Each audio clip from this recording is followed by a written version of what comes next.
कृष्णा मेरे सभी प्यारे कथा श्रोताओं को मेरा नाम है नमित अग्रवाल और स्वागत है आपका मेरे चैनल कथावाचक में। पिछली कथा में हम लोगों ने पढ़ा था कि शल्य कर्ण से कहते हैं कि तुम युधिष्ठिर के पीछे क्यों पड़े हो, उधर दुर्योधन संकट में पड़ा है, चलकर उसे बचाते हैं। आइए आज की कथा आरंभ करते हैं। कर्ण ने शल्य की यह बात सुनी और देखा कि दुर्योधन भीमसेन के चंगुल में फंस चुका है, तो युधिष्ठिर और नकुल सहदेव को वहां ही छोड़कर आपके पुत्र को बचाने के लिए वह दौड़ पड़ा। उसके चले जाने पर युधिष्ठिर सहदेव के तेज चलने वाले घोड़ों द्वारा वहां से खिसक गए। राजा को अपनी पराजय के कारण बड़ी लज्जा हो रही थी। नकुल और सहदेव साथ अपने घायल शरीर से छावनी पर पहुंचकर वे रथ से उतरे और एक सुंदर पलंग पर लेट गए। उस समय उनके देह से बाढ़ निकाल डाले गए तो भी हृदय के घाव से उन्हें बड़ी पीड़ा होने लगी। उन्होंने दोनों भाई माद्री के पुत्रों से कहा, भीमसेन मेघ के समान गरज गरज कर लड़ रहे हैं, तुम दोनों सहायता के लिए उनकी ही सेना में जाओ। उनकी आज्ञा पाकर नकुल दूसरे रथ पर सवार हुआ। सहदेव के पास तो रथ था ही। दोनों भाई अपने शीघ्रगामी घोड़े हाँक कर भीमसेन की सेना में जा पहुंचे। संजय कहते हैं, महाराज इसी समय अश्वत्थामा रथियों की बहुत बड़ी सेना साथ लेकर जहां अर्जुन खड़े थे वहां ही सहसा आ धमका। उसे आते देख अर्जुन ने एक बार की उसका बढ़ाव रोक दिया। अश्वत्थामा झल्ला उठा, वह बाड़ों की मार से श्रीकृष्ण और अर्जुन को आच्छादित करने लगा। यह देख अर्जुन ने हंसते हंसते दिव्यास्त्र का प्रयोग किया, किंतु अश्वत्थामा ने उसका निवारण कर दिया। उस समय अर्जुन ने अश्वत्थामा का वध करने के लिए जिस जिस अस्त्र का प्रहार किया उन सबको द्रोण को मारने काट डाला। उससे अपने बाणों से दिशाओं तथा उपदिशाओं को ढककर श्री कृष्ण की दाहिनी बाह में 3 बाण मारे। तब अर्जुन ने उसके घोड़ों को घायल करके संग्राम में खून की नदी बहा दी। उन्होंने अश्वत्थामा का धनुष काट डाला। यह देख उसने अर्जुन पर वज्र के समान भयंकर परिघ का प्रहार किया, किंतु अर्जुन ने उसे हंसते हंसते काट डाला। अब अश्वत्थामा का क्रोध और बढ़ गया। उसने इंद्रास्त्र का प्रयोग किया, परंतु अर्जुन ने महेंद्रास्त्र से उसे शांत कर दिया। साथ ही अश्वत्थामा को भी अपने बाड़ों से ढक दिया। द्रोण कुमार ने अपने सहायकों से उन बाड़ों को काट गिराया और 100 बाड़ों से श्रीकृष्ण को तथा 300 से अर्जुन को बींध डाला। तब अर्जुन ने भी अश्वत्थामा के मर्म स्थानों में 100 बाण मारे और उसके सारथी को एक भल्ले से मारकर रथ से नीचे गिरा दिया। उस समय अश्वत्थामा ने स्वयं ही घोड़ों की बागडोर संभाली और श्रीकृष्ण तथा अर्जुन को बाड़ों से ढकना आरंभ किया। उसके इस पराक्रम की सभी योद्धा प्रशंसा कर रहे थे।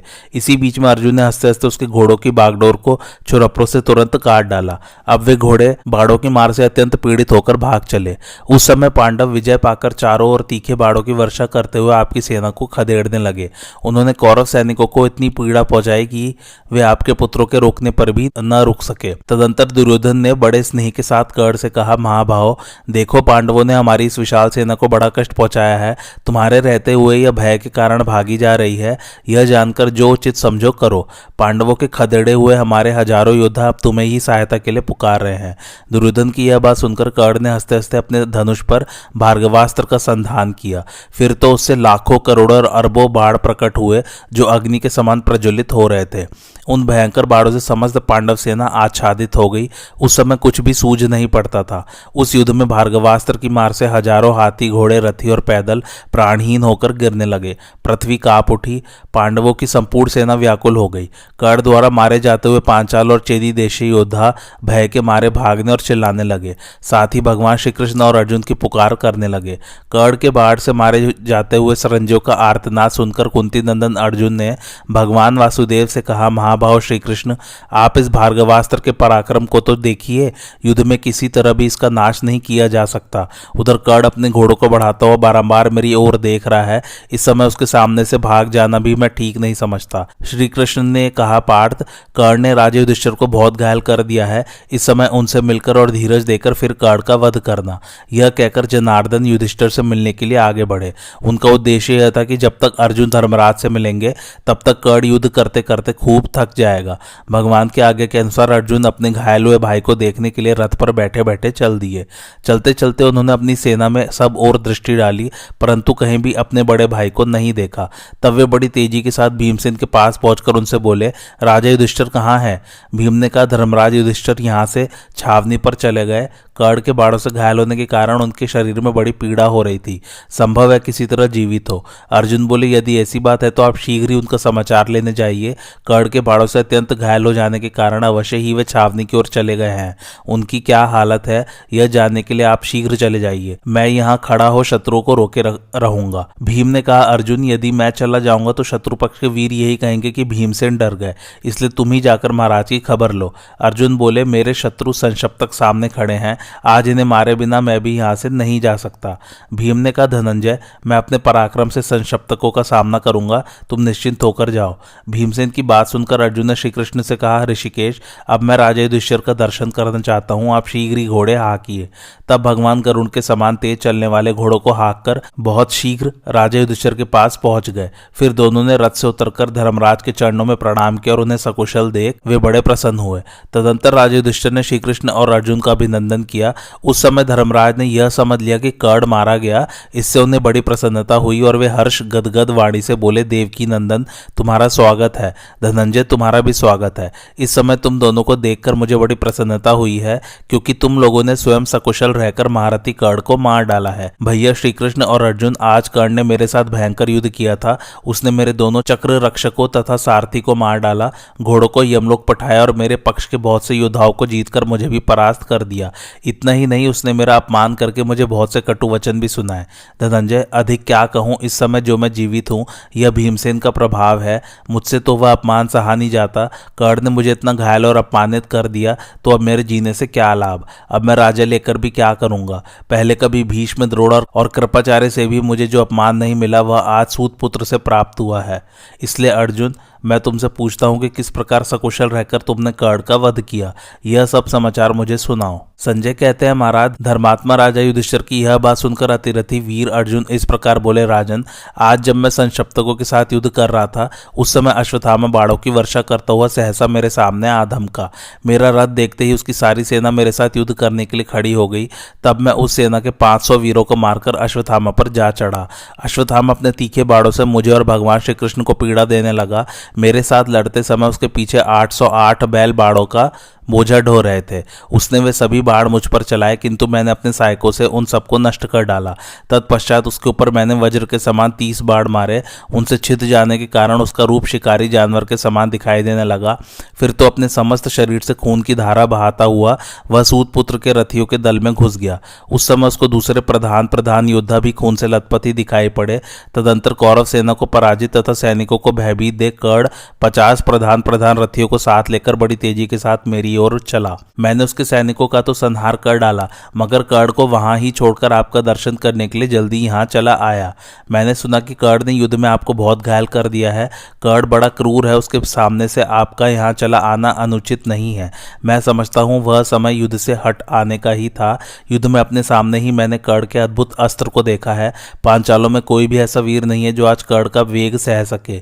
महाराज, सात्यकी और धृष्टद्युम्न मेरे पहियों की रक्षा करे। राजकुमार युधामन्यु तथा उत्तमौजा ये मेरे पृष्ठभाग की रक्षा में रहे। फिर मैं संग्राम में महारथी कर्ण के साथ युद्ध करूंगा। आपकी भी इच्छा हो तो आइए और देखिए हम दोनों किस प्रकार एक दूसरे को जीतने का प्रयास करते हैं। यदि मैं आज बलपूर्वक कर्ण को उसके बंधु बांधवों सहित न मार डालूं, तो प्रतिज्ञा करके उसका पालन न करने वालों को जो कष्टप्रद गति मिलती है वही मुझे भी मिले। अब मैं आपसे युद्ध में जाने के लिए आज्ञा चाहता हूं। आशीर्वाद दीजिए जिससे रण में मेरी विजय हो। राजन, मैं सूतपुत्र कर्ण, उसकी सेना तथा संपूर्ण शत्रुओं का संहार करूंगा। युधिष्ठिर कर्ण के बाणों की चोट से बहुत कष्ट पा रहे थे। अर्जुन के मुख से जब उन्होंने कर्ण के जीवित रहने का समाचार सुना तो उन्हें बड़ा क्रोध हुआ। वे धनंजय से इस प्रकार बोले, तात, तुम्हारी सेना शत्रु से तिरस्कृत होकर रण से भाग गई है, और तुम जब कर्ण को नहीं मार सके तो भयभीत होकर भीम को अकेले ही छोड़ यहां भाग आए। यह तुमने खूब स्नेह निभाया। वीर माता कुंती के गर्भ से जन्म लेकर यह अच्छा काम नहीं किया।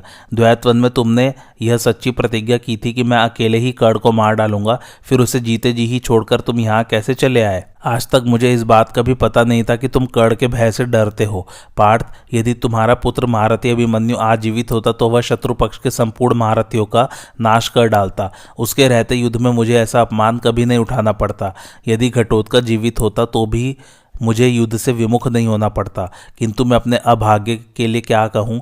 जान पड़ता है मेरे पूर्व जन्म के पाप बड़े ही प्रबल है। तभी तो दुरात्मा कर्ण ने तुम्हें तिनके के समान भी न गिनकर मेरे साथ वह व्यवहार किया जो किसी बंधुहीन एवं असमर्थ मनुष्य के साथ किया जाता है। तुम्हारे पास विश्वकर्मा का बनाया हुआ रथ है, जिसके धुरे से कभी आवाज नहीं होती तथा जिसकी ध्वजा पर वानर विराजमान है। यही नहीं, तुम्हारे हाथ में गांडीव जैसा धनुष है तथा भगवान श्री कृष्ण तुम्हारा रथ हाँकते हैं। इन सबके होते हुए भी तुम कर्ण से डरकर भाग कैसे आए? यदि युद्ध में आज कर्ण का मुकाबला करने की शक्ति नहीं रखते तो जो राजा तुमसे अस्त्र बल में बड़ा हो उसे ही अपना गांडीव धनुष दे दो।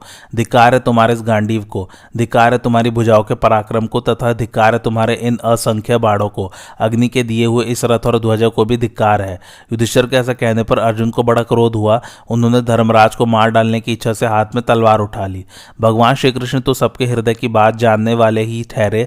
उन्होंने अर्जुन का कोप देखते ही उनकी चेष्टा ताड़ ली और कहा, अर्जुन यह क्या, तुमने तलवार क्यों उठाई? यहाँ किसी से युद्ध करना हो ऐसा तो नहीं दिखाई देता। मैं किसी ऐसे मनुष्य को भी यहाँ नहीं देखता जो तुम्हारा वध्य हो। फिर प्रहार क्यों करना चाहते हो? तुम पर सनक तो नहीं सवार हो गई? मैं पूछता हूँ, बताओ इस समय क्या करने का विचार है? श्री कृष्ण के पूछने पर क्रोध में भरे हुए अर्जुन ने युधिष्ठिर की ओर देखते हुए कहा, गोविंद, मैंने गुप्त रूप से यह प्रतिज्ञा की है कि जो कोई मुझसे ऐसा कह देगा कि तुम अपना गांडीव दूसरे को दे डालो, उसका मैं सिर काट लूंगा। राजा ने आपके सामने ही मुझसे ऐसी बात कही है, अतः मैं क्षमा नहीं कर सकता। आज इनका वध करके अपनी प्रतिज्ञा पूरी करूंगा, इसलिए मैंने तलवार उठाई है। इस अवसर पर आप क्या करना उचित समझते हैं? आप ही जगत के भूत और भविष्य को जानते हैं। आप जैसे आज्ञा दे वैसा ही करूंगा। यह सुनकर श्री कृष्ण ने कहा, धिक्कार है, धिक्कार है। फिर वह अर्जुन से बोले, पार्थ, आज मुझे मालूम हुआ कि तुमने कभी वृद्ध पुरुषों की सेवा नहीं की है, तभी तो तुम्हें बेमौके क्रोध आ गया। धनंजय, जो धर्म के विभाग को जानता है वह कभी ऐसा नहीं कर सकता। इस समय यहाँ तुमने जैसा बर्ताव किया है उससे तुम्हारी धर्म भीरुता तथा अज्ञता का पता चलता है। जो नहीं करने योग्य काम करता है तथा करने योग्य नहीं करता वह मनुष्य अधम है। जो स्वयं धर्म का आचरण करके शिष्यों द्वारा उपासना किए जाने पर उन्हें धर्म का उपदेश देते हैं। धर्म के संक्षेप और विस्तार को जानने वाले उन गुरुजनों का इस विषय में क्या निर्णय है, इसे तुम नहीं जानते। उस निर्णय को नहीं जानने वाला मनुष्य कर्तव्य और अकर्तव्य के निश्चय में तुम्हारी ही तरह असमर्थ एवं मोहित हो जाता है। क्या करना चाहिए और क्या नहीं, इसे जान लेना सहज नहीं है। इसका ज्ञान होता है शास्त्र से, और शास्त्र का तुम्हें पता ही नहीं है। अज्ञानवश अपने को धर्मवेत्ता मानकर जो तुम धर्म की रक्षा करने चले हो उसमें जीव हिंसा का पाप है। यह बात तुम्हारे जैसे धार्मिक की समझ में नहीं आती। तात, मेरे विचार से प्राणियों की हिंसा न करना ही सबसे बड़ा धर्म है। किसी की प्राण रक्षा के लिए झूठ बोलना पड़े तो बोल दे, परंतु उसकी हिंसा न होने दे। भारत, जो युद्ध न करता हो, शत्रुता न रखता हो, रण से विमुख होकर भागा जा रहा हो, शरण में आता हो, हाथ जोड़कर पड़ा हो अथवा असावधान हो, ऐसे मनुष्य का वध करना श्रेष्ठ पुरुष अच्छा नहीं समझते। तुम्हारे बड़े भाई में प्रायः उपर्युक्त सभी बातें हैं। तुमने नासमझ बालक की तरह पहले प्रतिज्ञा कर ली थी, इसलिए मूर्खतावश अधर्म युक्त कार्य करने को तैयार हो गए हो। पार्थ, बताओ तो भला, धर्म के दुर्बोध एवं सूक्ष्म स्वरूप का अच्छी तरह विचार किए ही बिना अपने ज्येष्ठ भ्राता का वध करने को कैसे दौड़ पड़े? पांडुनंदन, अब मैं तुम्हें धर्म का रहस्य बता रहा हूं। सत्य बोलना बहुत अच्छा काम है, सत्य से बढ़कर कुछ भी नहीं है। फिर भी सत्यवादी को ही कभी कभी सत्य के स्वरूप का ठीक ठीक ज्ञान होना कठिन हो जाता है। देखो सत्य का अनुष्ठान कैसे होता है। जहां सत्य का परिणाम असत और असत्य का परिणाम सत होता है, वहां सत्य न बोलकर असत्य बोलना ही उचित है। विवाह काल में स्त्री प्रसंग के समय, किसी के प्राणों का संकट आने पर, सर्वस्व का अपहरण होते समय तथा ब्राह्मण की भलाई के लिए आवश्यकता हो तो असत्य बोल दें। इन 5 अवसरों पर झूठ बोलने पर पाप नहीं होता। जब किसी का सर्वस्व छीना जा रहा हो तो उसे बचाने के लिए झूठ बोलना कर्तव्य है। वहां असत्य ही सत्य और सत्य ही असत्य हो जाता है। जो वहां भी सत्य ही कह देता है, ऐसे मनुष्य को लोग मूर्ख समझते हैं।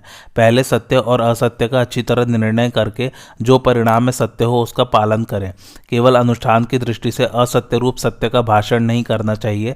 जो ऐसा करता है वही धर्मवेत्ता है। जिसकी बुद्धि निष्काम है वह मनुष्य अंधे पशु को मारने वाले बलाक नामक व्याध की भांति अत्यंत कठोर कर्म करके भी यदि महान पुण्य प्राप्त कर ले तो क्या आश्चर्य है।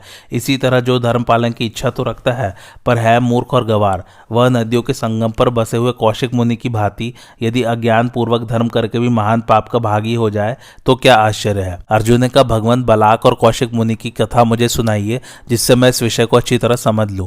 श्री कृष्ण का भारत एक व्याध था जिसका नाम था बलाक। वह अपनी स्त्री और पुत्रों की जीवन रक्षा के लिए मृगों को मारा करता था, कामना या आसक्ति के वशीभूत होकर नहीं। बूढ़े माता पिता तथा अन्य आश्रित जनों का पालन पोषण किया करता था। सदा अपने धर्म में लगा रहता, सत्य बोलता और किसी की निंदा नहीं करता था। एक दिन वह मृगों को मारकर लाने के लिए वन में गया, किंतु कोशिश करने पर भी उसे उस दिन कोई मृग नहीं मिला। इतने में उसकी दृष्टि पानी पीते हुए एक शिकारी जानवर जानवर पर पड़ी जो अंधा था। वह नाक से सूंघकर ही आग का काम निकाला करता था। यद्यपि वैसे जानवर को व्याध ने पहले कभी नहीं देखा था, तो भी उसने उसे मार डाला। अंधे के मरते ही आकाश से फूलों की वृष्टि होने लगी। व्याध को ले जाने के लिए स्वर्ग से एक सुंदर विमान उतर आया, जिस पर अप्सराओं के गाने बजाने का मनोरम शब्द हो रहा था। बात यह थी कि उस जंतु ने पूर्व जन्म में तप करके संपूर्ण प्राणियों का संहार कर डालने के लिए वर प्राप्त किया था, इसलिए ब्रह्मा जी ने उसे अंधा बना दिया था। वह प्राणी समस्त जीवों का अंत कर देने का निश्चय किए हुए था, अतः उसे मारकर व्याध स्वर्ग में गया। इस प्रकार धर्म के स्वरूप को समझना बड़ा कठिन है। इसी तरह कौशिक नाम का एक तपस्वी ब्राह्मण था जो बहुत पढ़ा लिखा नहीं था। वह गांव से दूर नदियों के संगम के बीच रहा करता था। उसने यह व्रत ले लिया था कि मैं सदा सत्य बोलूंगा। इससे वह सत्यवादी नाम से विख्यात हो गया। एक दिन की बात है, कुछ लोग लुटेरों के भय से छिपने के लिए उसके आश्रम के पास के वन में घुस गए। लुटेरे भी यत्नपूर्वक उनका पता लगा रहे थे। वे सत्यवादी कौशिक के पास आकर बोले, भगवान, बहुत से लोग जो इधर ही आए हैं किस रास्ते से गए हैं? हम सच्ची बात पूछते हैं, यदि आप जानते हो तो बता दीजिए। उनके पूछने पर कौशिक ने सच्ची बात कह दी। इस वन में जहां घने वृक्ष, लता और झाड़ियां हैं, उधर ही वे गए हैं। पता लग जाने पर उन निर्दयी डाकुओं ने सब लोगों को पकड़कर मार डाला। ऐसी किंवदंती है। इस प्रकार वाणी का दुरुपयोग करने के कारण ब्राह्मण को महान पाप लगा और उस पाप की वजह से कौशिक को दुखदायी नरक की हवा खानी पड़ी, क्योंकि वह धर्म के सूक्ष्म स्वरूप को बिल्कुल नहीं जानता था। इसी तरह जिसने शास्त्र बहुत कम पढ़ा है, जो गवार है, धर्म के विभाग को ठीक ठीक नहीं जानता, वह मनुष्य यदि वृद्ध पुरुषों से अपने संदेह नहीं पूछता तो उसे महान नरक का सा कष्ट उठाना पड़ता है। अब तुम्हारे लिए संक्षेप से धर्म की पहचान बताई जाती है। कितने ही मनुष्य परम ज्ञान रूप धर्म को तर्क के द्वारा जानने का प्रयत्न करते हैं, किंतु बहुत लोग ऐसा कहते हैं कि वेदों से ही धर्म का ज्ञान होता है। मैंने जो यहाँ धर्म के स्वरूप की व्याख्या की है, वह समस्त प्राणियों के लाभ को ही दृष्टि में रखकर की है। धर्म के संबंध में ऐसा निश्चय है कि जो अहिंसा युक्त है वही धर्म है। हिंसकों को हिंसा से रोकने के लिए धर्म की यह व्याख्या की गई है।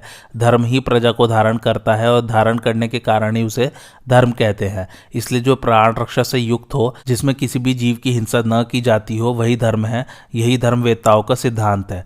जो लोग स्वयं अन्यायपूर्वक धन छीन लेने की इच्छा रखते हुए दूसरों से सत्य भाषण कराना चाहते हैं, वहां यदि मौन रहने से छुटकारा मिल जाए तो वैसा ही करें, किसी तरह बोले ही नहीं। किंतु यदि बोलना अनिवार्य हो जाए और न बोलने से लुटेरों को संदेह होने लगे तो वहां असत्य बोलना ही ठीक है। इसी को बिना विचारे सत्य समझो। जो मनुष्य किसी काम के लिए प्रतिज्ञा करके उसका प्रकारांतर से पालन करता है, उससे उसका फल नहीं मिलता। ऐसा मनीषी विद्वानों का कथन है। प्राण संकट में, विवाह में, समस्त कुटुंबियों के प्राणांत का समय उपस्थित होने पर यह हंसी परिहास में यदि असत्य बोला गया हो तो वह असत्य नहीं माना जाता। धर्म का तत्व जानने वाले विद्वान उक्त अवसरों पर मिथ्या बोलने में पाप नहीं मानते। जहां लुटेरों के चंगुल में फंस जाने पर झूठी शपथ खाने से छुटकारा मिलता हो, वहां झूठ बोलना ही ठीक है। इसी को बिना विचारे सत्य समझो। जहां तक वश चले, उन लुटेरों को धन नहीं देना चाहिए, क्योंकि पापियों को दिया हुआ धन दाता को दुख देता है। अतः धर्म के लिए झूठ बोलने पर भी मनुष्य को झूठ का दोष नहीं लगता। अर्जुन, मैं तुम्हारा हित चाहता हूं, इसलिए अपनी बुद्धि तथा धर्म के अनुसार मैंने संक्षेप से तुम्हें यह धर्म का लक्षण बताया है। इसे तुमने सुना, अब बताओ, क्या इस समय भी युधिष्ठिर को वध्य ही समझते हो? अर्जुन बोले, श्री कृष्ण, आप ही परम धर्म को पूर्ण रूप से तथा ठीक ठीक जानते हैं। अब मैं राजा युधिष्ठिर को मारने योग्य नहीं समझता। मेरी इस प्रतिज्ञा के संबंध में आप ही अनुग्रह करके कुछ ऐसी बात बताइए जिससे इसका पालन भी हो जाए और राजा का वध भी न होने पावे। ऐसी दशा में यदि मैं इन्हें मार डालूं तो इनके बिना एक क्षण के लिए भी मैं इस संसार में नहीं रह सकूंगा, और यदि इनका वध न करूं तो फिर प्रतिज्ञा भंग के पाप से कैसे मुक्त होऊंगा? क्या करूं? मेरी बुद्धि कुछ काम नहीं देती। श्री कृष्ण ने कहा, वीरवर सुनो, राजा युधिष्ठिर थक गए हैं और बहुत दुखी हैं। कर्ण ने अपने तीखे बाड़ों से इन्हें संग्राम में अधिक घायल कर डाला है। इतना ही नहीं, ये जब युद्ध नहीं कर रहे थे उस समय भी उसने इनके ऊपर बाड़ों का प्रहार किया। इसलिए दुख और रोष में भरकर इन्होंने तुम्हें न कहने योग्य बात कह दी है। ये जानते हैं कि पापी कर्ण को सिर्फ तुम ही मार सकते हो और उसके मारे जाने पर कौरवों को शीघ्र ही जीत लिया जा सकता है। इसी विचार से इन्होंने वे बातें कह डाली हैं, इसलिए इनका वध करना उचित नहीं है। अर्जुन, आज तुम उनका अंशतः अपमान करो। यद्यपि युधिष्ठिर पूज्य होने के कारण आप कहने योग्य हैं, तथापि इन्हें तू कह दो। गुरुजन को तू कह देना उनका वध कर देने के ही समान माना जाता जाता है। इसलिए जैसा मैंने बताया उसी के अनुसार तुम धर्मराज के लिए तू शब्द का प्रयोग करो। तुम्हारे मुख से अपने लिए तू का प्रयोग सुनकर धर्मराज उसे अपना वध ही समझेंगे। इसके बाद तुम इनके चरणों में प्रणाम करके सांत्वना देना और अपनी कही हुई अनुचित बात के लिए क्षमा मांग लेना। तुम्हारे भाई राजा युधिष्ठिर समझदार हैं, ये धर्म का ख्याल करके भी तुम पर क्रोध नहीं करेंगे। इस प्रकार तुम मिथ्या भाषण और भ्रात वध के पाप से छूटकर प्रसन्नता पूर्वक सूत पुत्र कर्ण का वध करना। अपने सखा भगवान श्री कृष्ण का यह वचन सुनकर अर्जुन ने उसकी बड़ी प्रशंसा की। फिर वे हठपूर्वक धर्मराज के प्रति ऐसे कटु वचन कहने लगे जैसे पहले कभी नहीं कहे थे। वे बोले, तू चुप रह, न बोल, तू तो खुद ही लड़ाई से भागकर एक कोस दूर आ बैठा है, तू क्या उलाना देगा। हाँ, भीमसेन को मेरी निंदा करने का अधिकार है, क्योंकि वे समस्त संसार के प्रमुख वीरों के साथ लड़ रहे हैं, शत्रुओं को पीड़ा पहुंचा रहे हैं। असंख्य शूरवीरों, अनेकों राजाओं, रथियों, घुड़सवारों तथा हजारों हाथियों को मौत के घाट उतारकर काम्बोजों और पर्वतीय योद्धाओं को इस तरह नष्ट कर रहे हैं जैसे सिंह मृगों को। तू अपने कठोर वचनों के चाबुक से अब मुझे न मार, मेरे कोप को फिर न बढ़ा। अर्जुन धर्म भीरू थे, वे युधिष्ठिर को ऐसी कठोर बातें सुनाकर बहुत उदास हो गए। यह जानकर कि मुझसे कोई बहुत बड़ा पाप बन गया, उनके चित्त में बड़ा खेद हुआ। बारंबार उच्छ्वास खींचते हुए उन्होंने फिर से तलवार उठा ली। यह देखकर श्री कृष्ण ने कहा, अर्जुन यह क्या, तुम फिर क्यों तलवार उठा रहे हो? मुझे जवाब दो, तुम्हारा अभीष्ट सिद्ध करने के लिए मैं पुनः कोई उपाय बताऊंगा।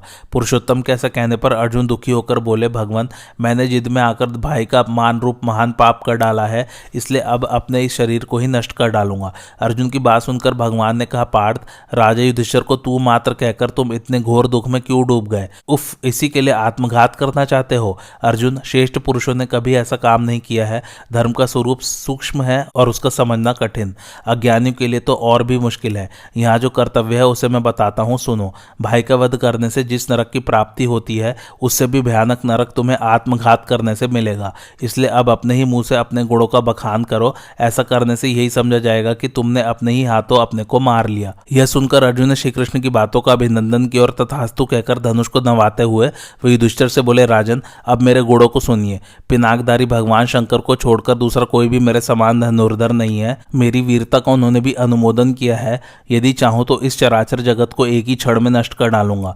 मेरे चरणों में रथ और ध्वजा के चिन्ह हैं। मुझ जैसा वीर यदि युद्ध में पहुंच जाए तो उसे कोई भी नहीं जीत सकता। उत्तर, दक्षिण, पूर्व और पश्चिम, इन सभी दिशाओं के राजाओं का मैंने संहार किया है। कृष्ण, अब हम दोनों विजयशाली रथ पर बैठकर सूतपुत्र कर्ण का वध करने के लिए शीघ्र ही चल दे। आज राजा युधिष्ठिर प्रसन्न हो, मैं कर्ण को अपने बाणों से नष्ट कर डालूंगा। यो कहकर अर्जुन पुनः युधिष्ठिर से बोले, आज यह तो कर्ण की माता पुत्रहीन होगी या माता कुंती ही मुझसे हीन हो जाएगी। मैं सत्य कहता हूं, अपने बाणों से कर्ण को मारे बिना आज कवच नहीं उतारूंगा। यह कहकर अर्जुन ने तुरंत अपने हथियार और धनुष नीचे डाल दिए, तलवार म्यान में रख दी। फिर लज्जित होकर उन्होंने युधिष्ठिर के चरणों में सिर झुकाया और हाथ जोड़कर कहा, महाराज, मैंने जो कुछ कहा है उसे क्षमा कीजिए और मुझ पर प्रसन्न हो जाइए। मैं आपको प्रणाम करता हूं। अब मैं सब तरह से प्रयत्न करके भीमसेन को युद्ध से छुड़ाने और सूतपुत्र कर्ण का वध करने के लिए जा रहा हूं।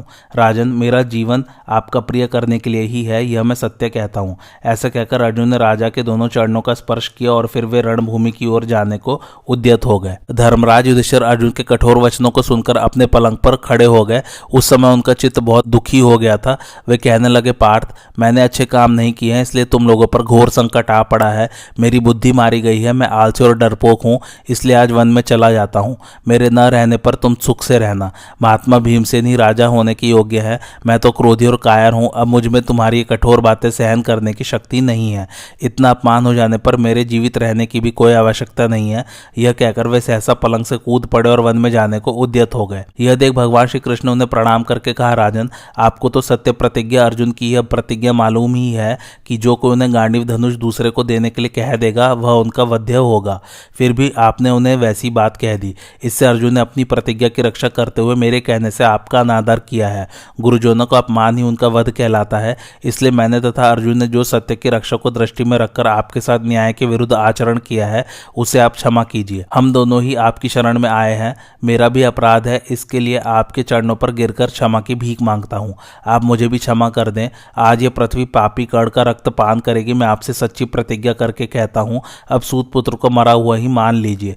भगवान की बात सुनकर युधिष्ठिर ने सहसा उन्हें अपने चरणों पर से उठाया और हाथ जोड़कर कहा, गोविंद, आप जो कुछ कहते हैं बिल्कुल ठीक है। सचमुच ही मुझसे यह भूल हो गई है। माधव, आपने यह रहस्य बताकर मुझ पर बड़ी कृपा की, डूबने से बचा लिया। आज आपने हम लोगों की भयंकर विपत्ति से रक्षा की। आप जैसे स्वामी को पाकर ही हम दोनों संकट के भयानक समुद्र से पार हो गए। हम लोग लोग अज्ञानवश मोहित हो रहे थे, आपकी ही बुद्धि रूप नौका का सहारा ले अपने मंत्रियों सहित शोक सागर के पार हुए हैं। अच्युत, हम आपसे ही सनाथ हैं। धर्मराज ने देखा अर्जुन पैरों पर पड़े हुए रो रहे हैं तो उन्होंने अपने प्यारे भाई को उठाकर बड़े स्नेह के साथ गले लगाया और स्वयं भी फूट फूट कर रोने लगे। दोनों भाई बड़ी देर तक रोते रहे, फिर दोनों का भाव एक दूसरे के प्रति शुद्ध हो गया। दोनों ही प्रेम और प्रसन्नता से भर गए। युधिष्ठिर बोले, धनंजय, मैं तुम्हें आगे देता हूं, जाओ कर्ण का नाश करो। इस प्रकार धर्मराज को प्रसन्न करने के अनंतर अर्जुन ने श्री कृष्ण से कहा, गोविंद, अब मेरा रथ तैयार हो। उस समय धर्मराज युधिष्ठिर ने अर्जुन को आशीर्वाद दिए। तत्पश्चात अर्जुन कर्ण के रथ की ओर चल दिए। कुछ दूर जाने पर उनके मन में बड़ी चिंता हुई। वे सोचने लगे, मैंने कर्ण को मारने की प्रतिज्ञा तो की है, किंतु यह किस तरह पूर्ण होगी। अर्जुन को चिंतित देख भगवान मधुसूदन ने कहा, गांडीवधारी अर्जुन, इस भूमंडल पर तुम्हारे समान योद्धा है ही नहीं। ब्रह्मा जी ने प्रजा की सृष्टि करने के पश्चात इस महान गांडीव धनुष की भी रचना की थी जिससे तुम युद्ध करते हो, इसलिए तुम्हारी बराबरी करने वाला कोई नहीं है। तो भी तुम्हारे हित के लिए एक बात बता देना आवश्यक है, तुम कर्ण को अपने से छोटा समझकर उसकी अवहेलना न करना। मैं तो महारथी कर्ण को तुम्हारे समान या तुमसे भी बढ़कर समझता हूँ, इसलिए पूरा प्रयास करके तुम्हें उसका वध करना चाहिए। वह अग्नि के समान तेजस्वी और वायु के समान वेगवान है, क्रोध होने पर काल के समान हो जाता है। उसके शरीर की गठन सिंह के समान है, वह बहुत बलवान है। उसकी ऊंचाई 168 अंगुल है, भुजाएं बड़ी बड़ी और छाती चौड़ी है। उसको जीतना बहुत कठिन है। वह महान शूरवीर और अभिमानी है, उसमें योद्धाओं के सभी गुण हैं। मेरा तो ऐसा ख्याल है कि सिर्फ तुम ही उसे मार सकते हो और किसी के लिए उसका मारना टेढ़ी खीर है। इसलिए आज ही उस दुरात्मा क्रूर और पापी कर्ण को मारकर अपना मनोरथ पूर्ण करो। अर्जुन, यदि अपने गुरु आचार्य द्रोण का सम्मान करने के कारण तुम उनके पुत्र अश्वत्थामा पर कृपा दृष्टि रखते हो अथवा आचार्य का गौरव रखने के लिए कृपाचार्य पर तुम्हें दया आती हो, यदि माता के बंधुजनों के प्रति आदर बुद्धि होने से तुम कृतवर्मा को सामने पाकर भी यमलोक नहीं भेजना चाहते तथा माता माद्री के भाई मद्रराज शल्य को भी दयावश मारना नहीं चाहते तो न सही, किंतु पांडवों के प्रति अत्यंत नीचतापूर्ण बर्ताव करने वाले इस पापी कर्ण को तो आज तीखे बाड़ों से मार ही डालो। यह तुम्हारे लिए पुण्य का काम होगा। मैं तुम्हें आज्ञा देता हूं, कर्ण का वध करने में कोई दोष नहीं है। मित्र दुर्योधन के 6 निर्दयी महारथियों ने मिलकर जो सुभद्रा कुमार की जान ली थी, उस भयंकर संग्राम में इस कर्ण ने ही अभिमन्यु का धनुष काटा था। कर्ण द्वारा धनुष कट जाने पर शेष 5 महारथियों ने, जो छल कपट में बड़े प्रवीण थे, बाड़ों की बौछार से उसे मार डाला। उस वीर के इस तरह मारे जाने पर प्रायः सबको दुख हुआ कि केवल ये दुष्ट कर्ण और दुर्योधन ही जी भरकर हंसे थे। यदि तुम सूत पुत्र कर्ण के देखते देखते अपनी प्रतिज्ञा पूर्ति के लिए उसके पुत्र को मार डालो तो वह भीष्म, द्रोण और विदुर की बातों को याद करे। तुम्हारा मुख्य शत्रु दुर्योधन तुम्हारे हाथ से कर्ण को मारा गया देख आज अपने जीवन तथा राज्य से निराश हो जाए। जान पड़ता है पंचाल देशीय वीर द्रौपदी के पुत्र धृष्टद्युम्न शिखंडी, धृष्टद्युम्न के पुत्र शतानीक, नकुल, सहदेव, दुर्मुख, जन्मेजय, सुधर्मा तथा सात्यकी ये कर्ण के वश में पड़ गए हैं। उनका घोर आर्तनाद सुनाई पड़ता है। जो अपने मित्र के लिए प्राणों की परवाह न करके सामने डटकर लड़ रहे हैं, उन सैकड़ों पांचाल वीरों को कर्ण यमलोक भेज रहा है। वे कर्ण रूपी अगाध महासागर में नाव के बिना डूब रहे हैं। अब तुम्हें ही नौका बनकर उनका उद्धार करना चाहिए। कर्ण ने भृगुवंशी परशुराम जी से जो अस्त्र प्राप्त किया था, उसी का अत्यंत भयंकर रूप आज प्रकट हुआ है। वह घोर अस्त्र अपने तेज से प्रज्वलित हो तुम्हारी सेना को सब ओर से घेर कर संताप दे रही है। यह देखो, भीम संजय योद्धाओं से घिरे हुए हैं और अत्यंत क्रोध में भरकर कर्ण से लड़ते हुए उसके पैने बाड़ों से पीड़ित हो रहे हैं। मैं युधिष्ठिर की सेना में तुम्हारे सिवा और किसी वीर को ऐसा नहीं देखता जो कर्ण से लोहा लेकर कुशल पूर्वक घर लौट आवे। इसलिए तुम अपनी प्रतिज्ञा के अनुसार तेज किए हुए बाड़ों से आज कर्ण को मारकर उज्जवल कीर्ति प्राप्त करो। वीरवर, मैं सच कहता हूं, एक तुम ही कर्ण सहित कौरवों को युद्ध में जीत सकते हो, दूसरा कोई नहीं। अतः महारथी कर्ण को मारकर तुम अपना मनोरथ सफल करो। संजय कहते हैं, महाराज, भगवान श्री कृष्ण का भाषण सुनकर अर्जुन एक ही क्षण में शोक रहित एवं परम प्रसन्न हो गए। फिर प्रत्यंचा सुधारकर गांडीव धनुष की टंकार करते हुए उन्होंने केशव से कहा, गोविंद, मैं देखता हूं पांचालों की सेना भाग रही है। यह भी देख रहा हूं कि कर्ण रणभूमि में निर्भय सा विचरता है। उस प्रज्वलित भार्गवास्त्र की ओर भी मेरी दृष्टि है जिसे कर्ण ने प्रकट किया है। भगवान से ऐसा कहकर अद्वितीय वीर अर्जुन क्रोध से लाल आंखें किए रणभूमि में जा पहुंचे। उस समय उनके मन में 2 संकल्प थे, भीमसेन को संकट से छुड़ाना और कर्ण के मस्तक को धड़ से अलग कर देना। धृतराष्ट्र ने पूछा, संजय, मेरे पुत्र तथा पांडव सरंजयों में पहले से ही महाभयंकर संग्राम छिड़ा हुआ था, फिर जब अर्जुन वहां आ पहुंचे तो युद्ध का स्वरूप कैसा हो गया? संजय ने कहा, राजन, उस समय अर्जुन घोड़े और सारथी सहित रथों, सवार सहित हाथी और घोड़ों, पैदलों एवं संपूर्ण शत्रु को अपने बाढ़ समूहों की मार से मृत्यु के अधीन करने लगे। उनके पहुंचने के पहले कृपाचार्य और शिखंडी एक दूसरे से भिड़े थे। सात्यकी ने दुर्योधन पर धावा किया था। शुद्धश्रवा का अश्वत्थामा से और युधामन्यु का चित्रसेन के साथ युद्ध हो रहा था। उत्तमौजा ने कर्ण के पुत्र सुषेण पर और सहदेव ने शकुनी पर आक्रमण किया था। नकुल कुमार शतानीक और कर्ण पुत्र वृषसेन में मुकाबला हो रहा था। नकुल ने कृतवर्मा पर और धृष्टद्युम्न ने सेना सहित कर्ण पर चढ़ाई की थी। दुशासन ने संशप्तकों की सेना लेकर भीमसेन पर धावा किया था। उस संग्राम में उत्तमौजा ने कर्ण पुत्र सुषेण को अपने बाणों का निशाना बनाकर उसका मस्तक काट गिराया। सुषेण का सिर पृथ्वी पर पड़ा देख कर्ण व्याकुल हो उठा। उसने क्रोध में भरकर उत्तमौजा के घोड़ों को मार डाला और पैने बाड़ों से उसके ध्वजा तथा रथ की भी धज्जियां उड़ा दी। उत्तमौजा भी अपने तीखे बाड़ों तथा चमकती हुई तलवार से कृपाचार्य के पार्श्व रक्षकों एवं घोड़ों को मारकर शिखंडी के रथ पर जा चढ़ा। रथ पर बैठे हुए शिखंडी ने कृपाचार्य को रथहीन देख उन पर प्रहार करने का विचार छोड़ दिया। तदंतर अश्वत्थामा ने आगे आकर कृपाचार्य के रथ को अपने पीछे छिपा दिया और उनका उस रण से उद्धार किया। दूसरी ओर भीमसेन अपने पैने बाड़ों की मार से आपके पुत्रों की सेना को अत्यंत संताप देने लगे। आज की कथा यहीं समाप्त होती है। कैसी लगी आप लोगों को मेरी कथा मुझे कमेंट करके जरूर बताइए और मेरे चैनल कथावाचक को लाइक शेयर और सब्सक्राइब जरूर कीजिए। Thanks for watching. धन्यवाद।